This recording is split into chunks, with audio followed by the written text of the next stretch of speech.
Hi, this is Pigsy, doing another video. Okay, I've been fasting for how many hours? So 8, 24, so we're looking at 32, and then the time now, I don't know, hang on, it's about 11.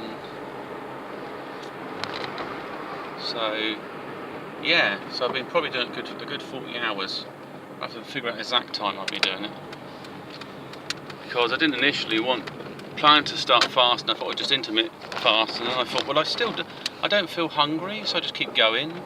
And now I'm in this state. Well, basically, when I got to go to about just double checking my head.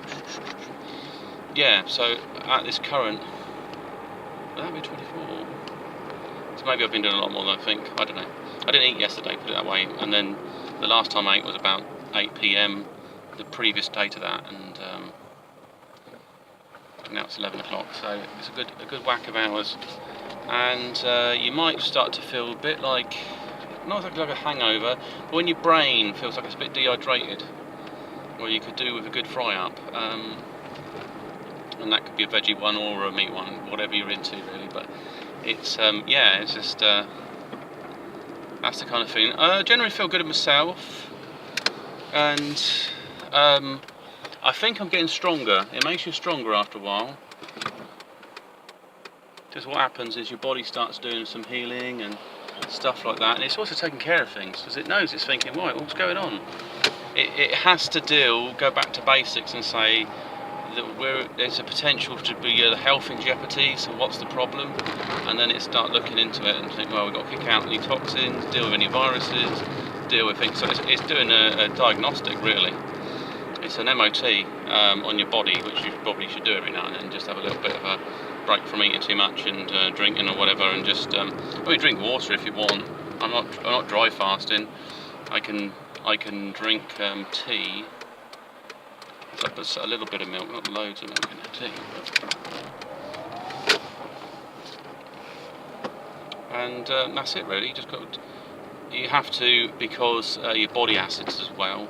And it's probably better to have something with alkaline. I mean, there is lactic acid in it.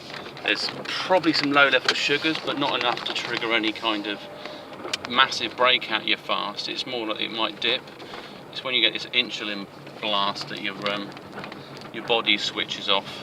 And usually you feel that because basically your blood seems to go more down to your stomach, and heart rate goes up and things like that. So you're in a different mode, basically, a different mode of survival.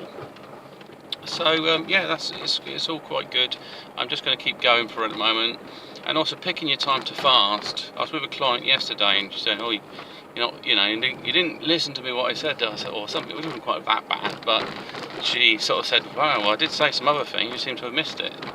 And I said, "Well, have you fasted?" She said, "Is that good to fast when you're working and so on?" But for her, so what you do, so basically, if I was going to do a client that basically could have a lot of work from them, less, they're not so predictable. They got lots of different tasks to do, and so you might need to use a lot of your brain. Probably best to eat on them days. So I won't be fasting for a blooming month or anything weird like that. I'm just going through it today and see how it works out. And it's kind of a shame because I was over my mum's yesterday and she had cooked up like some lasagna and it smelt so good. There's the other thing is your senses might increase because you're, basically your body's like, right, what's going on? Trying to tune in everything and getting everything going. And yeah, and she said, oh, I put it in the fridge. She said she's sort of like, well, shouldn't you just cut down eating? And I said, well, it's not really like that. What I want to do is detox, refocus. Some of the emotional stuff would go straight out your head as well, because basically what's more important, your survival or your emotional dependence around somebody or some type of a relationship stuff in the background, even if it's just like distant thoughts, they become less important and you can just shut them down, and that's really what you want to do. You don't want to be sort of caught up with it in any sort of silly thoughts. So it's giving me a bit more mental clarity, And I'll see how it goes. I'll see what I'm like tomorrow. So let's say I'll figure out how many hours I'll put on the video's description when I get back, and then when I upload it. So yeah, take care, whatever you're up to, and speak to you soon.